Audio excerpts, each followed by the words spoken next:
Well, dear listeners, in the last chapter, I indicated the second chief of Xiao Mountains, Bandix, Chanda the river-jumping tiger, was captured by nine-tattooed dragon Shijin.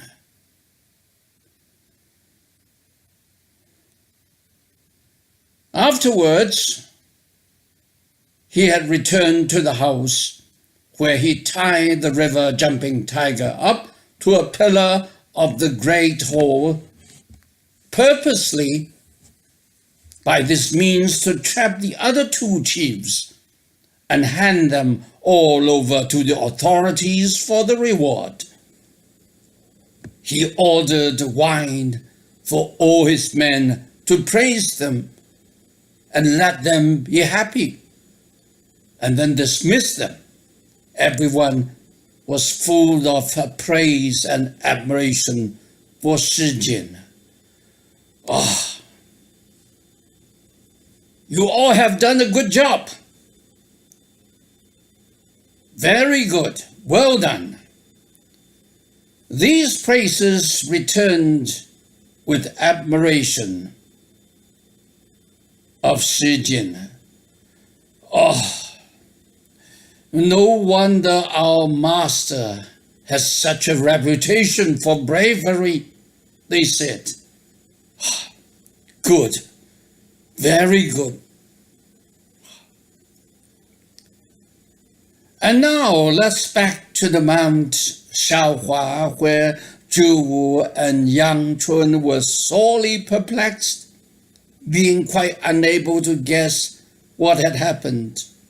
When the scouts were back, they met their companions flowing back the mountain, leading a riderless horse and crying, "Bad news, bad news! Big brother Chen wouldn't listen to his elders and it's cost him his life." Or the scouts continued with the news. How could anyone stand up to a hero like the nine-tattooed dragon? Oh, just crazy, crazy.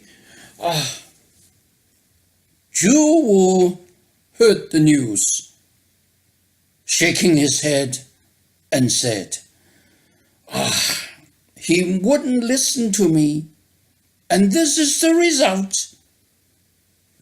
Oh, then shall we all go? Yang Chun asked, and offers she a fight to the death. That wouldn't help at all, said Zhu. If Chanda was defeated, what help have you got? No. But I have an emergency plan. If we can't save Chanda with it, then there's nothing left for all of us. What did you say? An emergency plan? Tell me, what does that mean?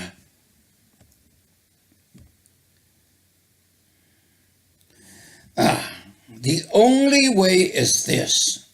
Zhu will bend over to Yang Chun and whisper in his ear, just like this, you know? Oh, brilliant, exclaimed Yang. Let's do it. There's no time to lose. And now we turn back to the nine-tattooed dragon. His fury was still unabated when one of the villagers came flying and shouted, "Oh, Zhu and Yang Chun are coming down from the mountain." The nine-tattooed dragon roared, "These scum will all die together. I'll capture them." These two fellows over the authorities as well. Quick, now bring me my horse. Oh, yes, sir. Yeah, the horse was there. He gave a signal, and the alarms were sounded immediately. Gong, gong, gong, gong, gong, gong. Dong, dong, dong, dong, dong, dong. Gong, gong, gong. The people reassembled at no time. They knew a big fight will begin again. Shi Jin leapt onto his steed.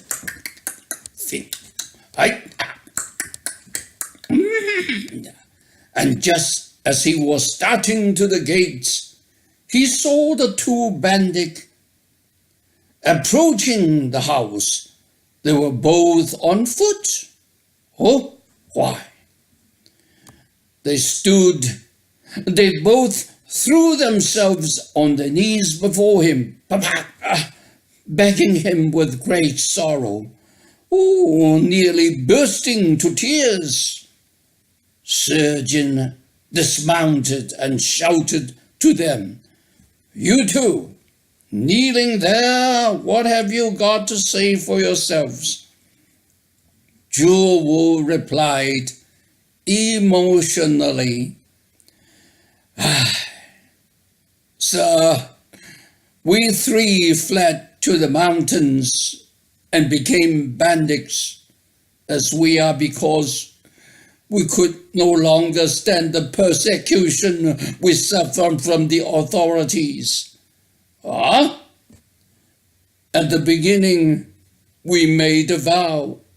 We couldn't ask to be born on the same day, but at least we will die on the same day."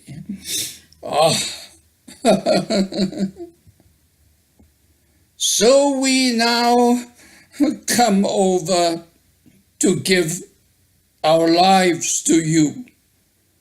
Oh, what a begging had they got. Chapter 12 will bring you the answer.